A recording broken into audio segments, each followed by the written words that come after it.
Hello everyone, কি অবস্থা সবার? তোমাদের সাথে নিয়ে আসছি মুখে মুখে শর্টকাটের ট্রিক্স। যেমন আমাদের সরল রেখায় ঢাল নির্ণয় অত্যন্ত গুরুত্বপূর্ণ একটা টপিক। তো আমি কি একটা সমীকরণ দেখেই সমীকরণের ঢালটা বলে দিতে পারবো? উত্তর হচ্ছে হ্যাঁ। যেমন দেখো, এইখানে আমার একটা সমীকরণ আছে 2x plus 3y plus 6 equals to 0। এটা একটা সরল রেখার সমীকরণ, ax plus by plus c ফরম্যাটে আছে। তো বলো তো এর ঢাল কত? সো এর ঢালের যে ট্রিক্সটা সবাই একটু লিখে নাও, ঝটপট লিখে নাও যে ঢাল m equals to minus x এর সহগ বাই y এর সহগ,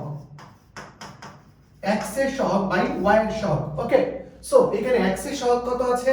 2, y এর সহগ কত আছে? +3, +2 +3। সো আমাদের উত্তর কি? ঢালের মান হয়ে যাচ্ছে 2/3 and that's the answer। এটাই কিন্তু আমাদের উত্তর হয়ে গেল। সো হাতে হাতে আমরা কিন্তু খুব সহজেই ঢাল বের করে ফেলতে পারলাম। এবার তোমাদের কাজ, তোমাদের জন্য প্রশ্ন হচ্ছে তোমরা আমাকে বের করে দেখাবা 3x minus 2y plus 5 equals to 0। এই সরলরেখার ঢাল কত? ঝটপট কমেন্টে জানাও এই সরলরেখার ঢাল কত।